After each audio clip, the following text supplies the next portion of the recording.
Hi everyone. So today we are going to discuss chapter 4, evaluation of risk management strategies. This chapter we are going to cover in two parts, part 1 and part 2 so that सब हर एक point अपने को पूरा अच्छे से clear हो. ऐसा नहीं कि जल्दी जल्दी में करें एक पार्ट में करने की कोशिश करें उसकी वजह से कुछ छूट जाए. So इसके अंदर अपन क्या क्या सीखने वाले हैं? What are the learning outcomes in this? First, risk management strategy alignment with business strategy. Second, internal control environment and linkages with risk management, that how risk management is linked with internal control environment. Then third, risk culture. What is the culture of the risk in the environment of the business? Then attitudes to risk management. जैसे कि अपन देखा था ना, risk neutral, risk averse और risk seeking. Then integrated risk reporting and stakeholders responsibility. Integrated risk reporting is a new concept और उसके अंदर सिर्फ ऐसा नहीं कि फाइनेंशियल रिस्क रिपोर्टिंग होता है, but it also includes human capital से रिलेटेड, एनवायरमेंटल कैपिटल से रिलेटेड. In short each stakeholder जो भी इफेक्ट होता है ना उसके अंदर, उन सब से रिलेटेड रिपोर्टिंग होती है, उन सब के एडवांटेज के लिए, उन सबको जो जो भी इंफॉर्मेशन का नीड होता है, that is covered in integrated risk reporting. And last we are going to cover IT risk management disaster recovery. So let's start. Chapter 4, Evaluation of Risk Management Strategies. Then here comes the learning outcomes जो अपन ने अभी अभी पढ़े सारे. And first, risk management strategies alignment with business strategies. So what we are studying in this, business strategies कैसे बनती है and risk strategies कैसे बनती है. So first, business strategies कैसे craft की जाती है. Mind में ये रख के कि what are the risks and opportunities, what is the competitive landscape, what is the regulatory regime कैसा है, consumer का preference कैसा है, business differentiator कैसा है, उसके according business strategy craft की जाएगी. In short, when we study the whole business environment, then only we can craft the business strategy. पूरे business environment का ध्यान रखा, देखा अपन ने कि business का environment कैसा है. अगर आपको नहीं पता कि supplier कौन से हैं यहाँ पे, consumers कौन है इनके, competitors कौन है, तो you will not be able to frame a business strategy.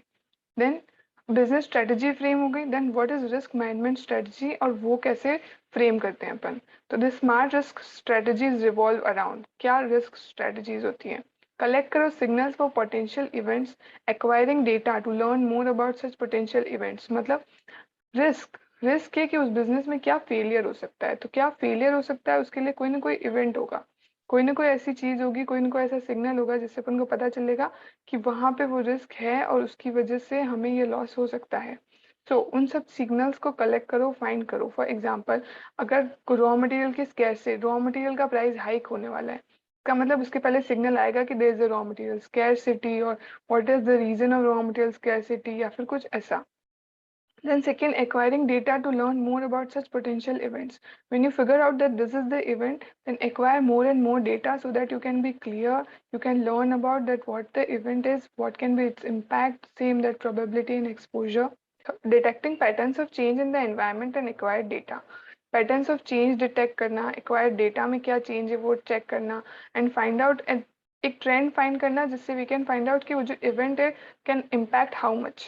Then imagining event outcomes using intuition or experience कि generally ये event होता है तो कितना outcome हो सकता है, what can be its impact, how likely it is, and taking precautionary actions. अगर आपने event outcome find कर लिया, for example आपने risk identify कर लिया, then if we are not mitigating the same तो कोई risk identify करने का कोई benefit नहीं है. Similarly, अगर आपने event outcome imagine कर लिया using your experience, using your intuition, तो जब तक आप precautionary actions नहीं लो उसका कोई benefit आपको नहीं होने वाला. So risk management strategy and business strategy ये दोनों अलाइन कैसे हैं. If you want to collect the signals potential event के लिए, या आपको potential event, pattern of change कुछ भी पता करना है, for that you need to know the business strategy. Business strategy जब तक नहीं पता होगी, you don't know the business environment, consumers कौन है, सप्लायर्स कौन है, how it is getting impacted, competitive landscape क्या है, कौन से रेगुलेशंस इनको फॉलो करने पड़ते हैं. So, जब तक बिजनेस स्ट्रेटजी नहीं पता होगी, you are not able to frame risk management strategy properly.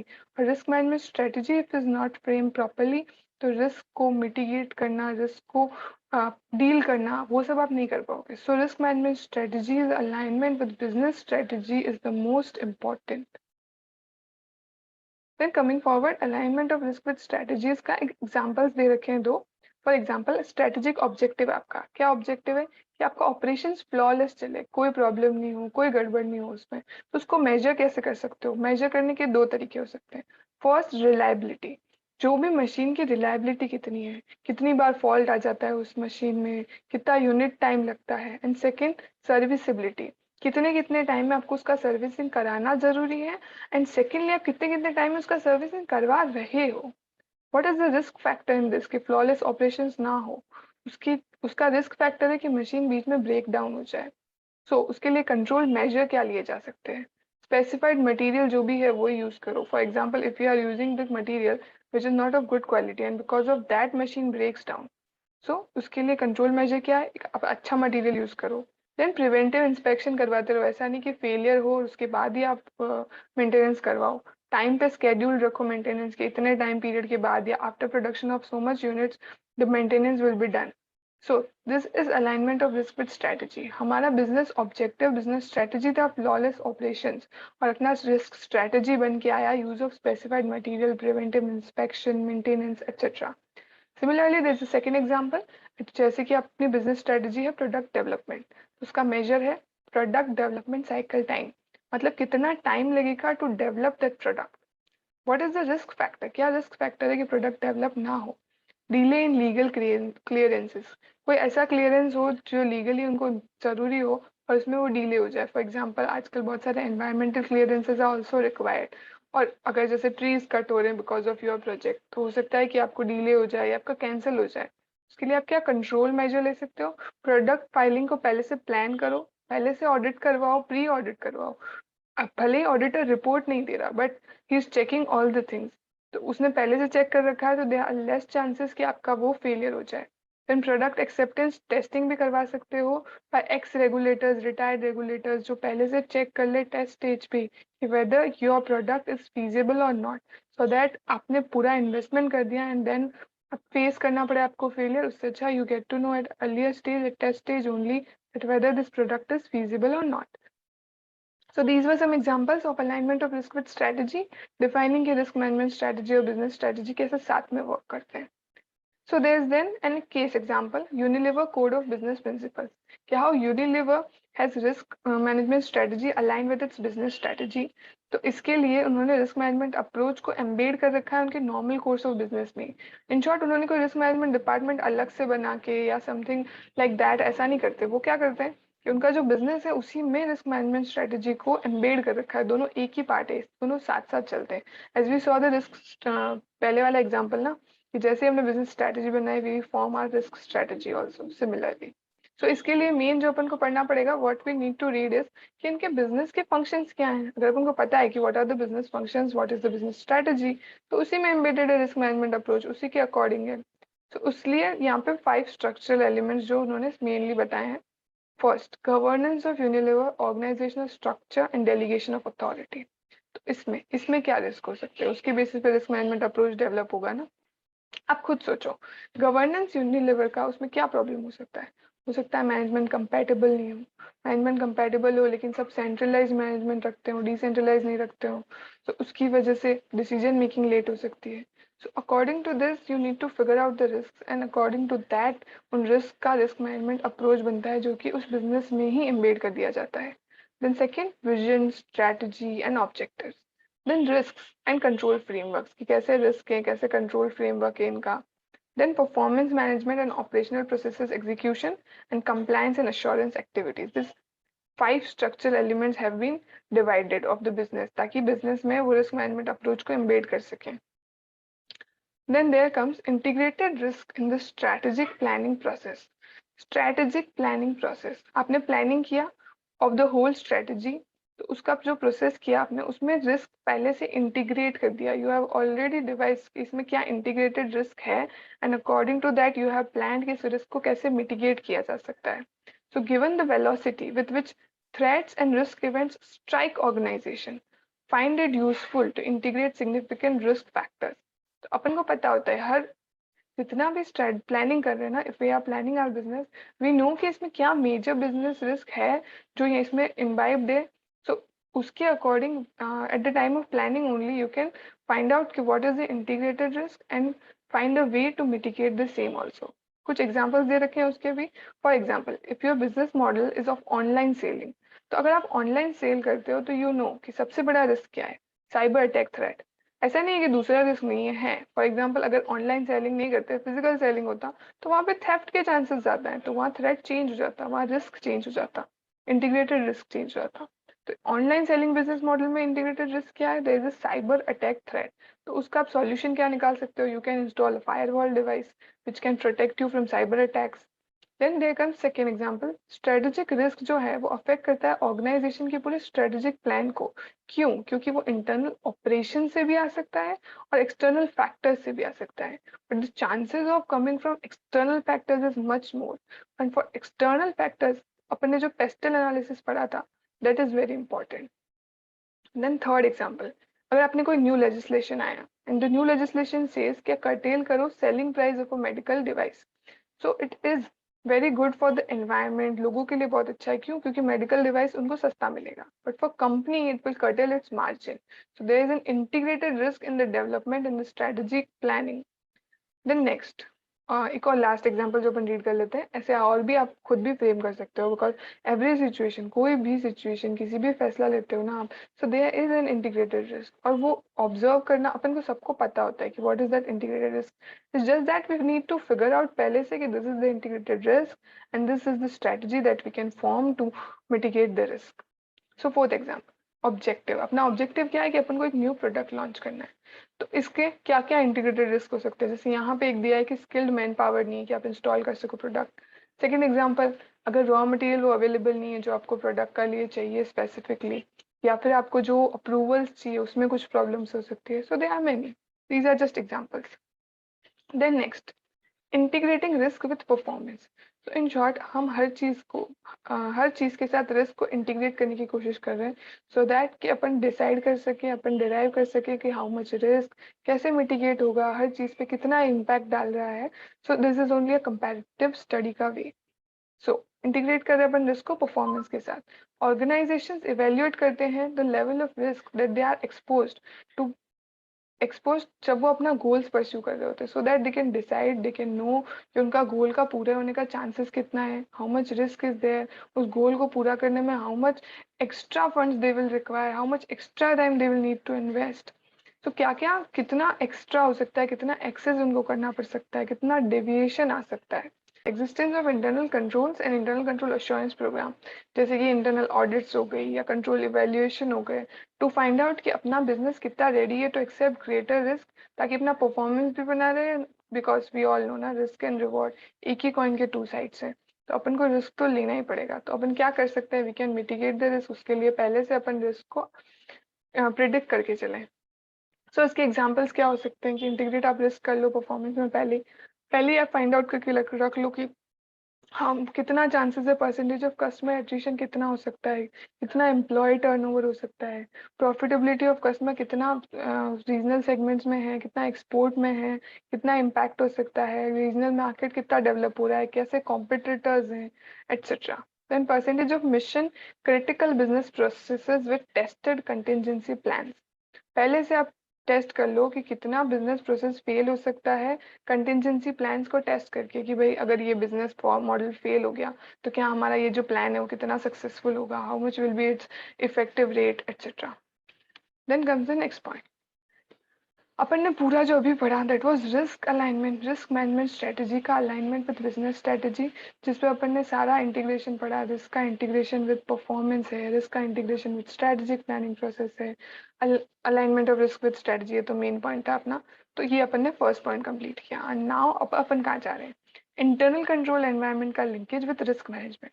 So risk management एक बहुत वाइड एरे है, उसका एक पार्ट है internal control environment, because we all know कि रिस्क डिराइव हो सकता है from internal operations also and from external factors also, और मेजरली एक्सटर्नल फैक्टर्स से होता है।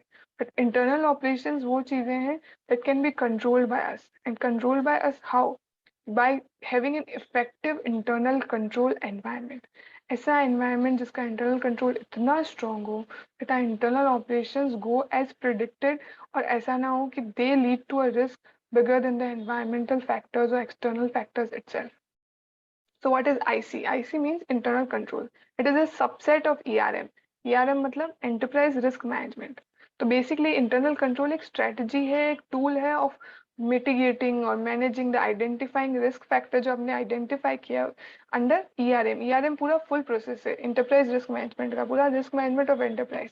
तो उसका एक छोटा सा पार्ट है internal control. Clear linkage can be observe, क्योंकि उन दोनों के ऑब्जेक्टिव सेम है, उनका कंसेप्ट सेम है, तो उनका ऑब्जेक्टिव क्या है? इंश्योर करना कि जो भी फाइनेंशियल रिपोर्टिंग हो to all the stakeholders that should be reliable. use of resources, जो भी resources है business के, they are efficiently used, then all the laws are complied with and performance is getting improved. In short, business is getting developed, business आगे बढ़े, it gets improved, ज़्यादा से ज़्यादा order आए, ज़्यादा से ज़्यादा EBITDA बढ़े, profit बढ़े। This is all, यही ERM, IC, ICE सबका objective है, इसलिए इन सबका linkage is very important. So risk management internal control को और थोड़ा डिफाइन करें तो ईआरएम क्या है? बिजनेस स्ट्रेटजी अलाइंड है, जैसे अपन ने पढ़ा ना, risk management strategies aligned with enterprise risk management strategy. whereas IC क्या है? IC not only a strategy, it is an operational strategy. Operations के थ्रू जो होता है ना, जैसे आपने स्ट्रेटजी बनाई जो टॉप लेवल पे, उसके थ्रू आप एक रिस्क मैनेजमेंट डिफाइन कर सकते हो framework, but internal controls are imbibed in operational and transactions, क्योंकि जो बिल्कुल नीचे के लेवल पे वर्क कर रहे हैं they also require internal controls. ERM is generally driven by highest level, जैसे अपन ने अभी डिस्कस किया, whereas IC is implemented by operating management. Then ERM क्या होता है? ERM requires risk team। क्या चाहता है ERM? रिस्क टीम स्टडी करे बिजनेस के एनवायरनमेंट को, कंपनी के इकोसिस्टम को, बिकॉज जब तक कि अपन को बिजनेस का नॉलेज नहीं होगा हम अपन रिस्क मैनेजमेंट स्ट्रेटेजी उसके लिए डेवलप ही नहीं कर सकते। जबकि आईसी को क्या चाहिए होता है, इंटरनल कंट्रोल को क्या चाहिए होता है कि वो एग्जीक्यूटिव मैनेजमेंट जो है वो डेवलप करें एंटिटी के रिलेटेड, एंटिटी से स्पेसिफिक, प्रोसेस स्पेसिफिक कंट्रोल्स, कि ये प्रोसेस में कुछ प्रॉब्लम ना आ जाए। सो ईआरएम क्या हेल्प करता है in developing the objectives used as a basis for developing controls, because risk management एक बहुत बड़ा वाइड एरिया है और आईसी उसका छोटा सा पार्ट। तो ईआरएम वो ऑब्जेक्टिव डिफाइन करता है जिसके बेसिस पे हम आईसी को डेवलप कर सके, while IC makes ERM more effective, क्योंकि अगर कंट्रोल्स इफेक्टिव होंगे ना तो अपना रिस्क वैसे ही कम हो जाता है, और रिस्क कम हो जाता है तो अपना रिस्क मैनेजमेंट फ्रेमवर्क ज्यादा मतलब अपन ज्यादा कर सकते हैं ना, कि कौन सा इंपॉर्टेंट एरिया है उस पर ज्यादा ध्यान दो, जो इंटरनल कंट्रोल से डील हो गया उसको अपन थोड़ा सा लेट गो कर सकते हैं, so we get more time for the improvement in the major business processes. So it makes ERM more effective. Then most important, मतलब अपन ने रिस्क मैनेजमेंट का स्ट्रेटजी का अलाइनमेंट पढ़ लिया विद बिजनेस स्ट्रेटजी, फिर अपन ने क्या पढ़ा? सेकंड पॉइंट अपन ने पढ़ लिया रिस्क मैनेजमेंट कंट्रोल और इंटरनल कंट्रोल का linkages, but most important is risk culture. उस बिजनेस के अंदर एम्प्लॉयज, स्टेक होल्डर्स, कल्चर क्या है उस बिजनेस का? Whether they are risk averse, क्या वो रेडी है कि रिस्क हमेशा लेंगे, सीकिंग है, या फिर वो हमेशा ही चाहते हैं कि they are trying to ignore avoid the risk. उसका कल्चर क्या है? The combined set of individual and corporate values क्या आपका पहले से आपने थॉट प्रोसेस रखा है? Then what is your attitude, आप क्या चाहते हो, कैसा सोचते हो, व्हाट आर योर कॉम्पिटेंसीज, आप खुद कितने कॉम्पिटेंट हो, क्या आप कॉम्पिटेंट हो टू फेस द रिस्क? हो सकता है आपका कल्चर आप चाहते हो कि रिस्क सीकिंग हो, बट रियल में you are not ready to take risk. then what are the behavior that determine a firm's commitment to and style of operational risk management? That is risk culture. Then एक sound risk culture को क्या क्या emphasise करना चाहिए ताकि वो risk culture इतना अच्छा डेवलप हो that we can mitigate the risk, और ईआरएम अपन अपना अच्छा फॉलो कर सके, अपन रिस्क को इन शॉर्ट मैनेज मिटिगेट कर सके। तो उसके लिए एक अप्रोप्रिएट रिस्क रिवॉर्ड का बैलेंस होना चाहिए, कंसिस्टेंट विद रिस्क एपेटाइट, कितना रिस्क लेने की इच्छा रखते हो, व्हाट इज रिस्क टॉलरेंस, आपकी risk capacity, what is risk appetite, आप कितना रिस्क लेने चाहते हो आपकी रिस्क कैपेसिटी में। जैसे सब ने एग्जांपल पढ़ा था ना कि I have risk tolerance limit of 500 crore but I am ready to take risk of only 100 crore, that is 20%, that is my risk appetite. So according to that balance risk reward, इतना risk अगर आप 100 करोड़ का risk ले सकते हो तो कितने reward के लिए आप लोगे? हो सकता है कि 100 करोड़ इन्वेस्ट करके you can get 1000 crore at a place, and second जगह पे 100 करोड़ का रिस्क लेने पे आपको सिर्फ 500 करोड़ का रिवॉर्ड हो। तो आप कहाँ पे कितना रिस्क लोगे, कितना रिवॉर्ड के लिए, ये सारा आपको डिसाइड करना पड़ता है in risk culture, and that should be consistent with risk appetite. ऐसा नहीं कि आपका रिस्क एपेटाइट 100 करोड़ है बट क्योंकि आपको रिवॉर्ड बहुत ज्यादा चाहिए था दैट्स व्हाई यू टुक इतना ज्यादा risk that you are not able to deal with it. Then What else defines a sound risk culture? Effective system of controls, जो भी कंट्रोल्स है ना आपके, that needs to be effective. वो जितने ज्यादा इफेक्टिव होंगे उतना आपका रिस्क कल्चर स्ट्रांग होगा, उतना आपका रिस्क मैनेजमेंट फ्रेमवर्क स्ट्रांग होगा, और उतना ही आपकी रिस्क मिटिगेशन स्ट्रेटेजीज इफेक्टिव होंगी। देन और क्या क्या चाहिए साउंड रिस्क कल्चर में? आपके रिस्क मॉडल की क्वालिटी अच्छी हो, आपकी डेटा एक्यूरेसी अच्छी हो, आपके जो भी टूल्स आप यूज करते हो उनकी कैपेबिलिटी अच्छी हो। देन ये सब आपने कर लिया, this all comes in planning, organising, वो सब। But at the end controlling also needs to be very important. So follow up, जब तक कि आपका फॉलो अप, कोई भी ब्रीच हुआ, कोई भी रिस्क अराइज हो गया, even if we are dealing with the same, भले ही अपन को आइडिया था फिर भी वो रिस्क मिटिगेट नहीं हुआ, तो फॉलो अप करो कि ऐसा क्यों, इन अप्रोप्रिएट डिसिप्लिनरी एक्शन लो कि अगली बार से वही चीज रिपीट ना हो। So controlling is very important in every process. Then comes the most important part of this chapter, that is integrated risk reporting and stakeholder responsibilities.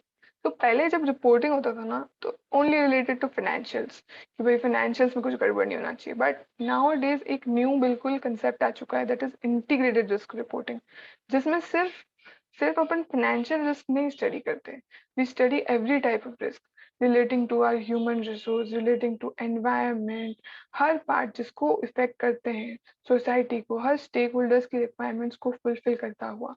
So this is integrated risk reporting. तो इसका main aim क्या होता है?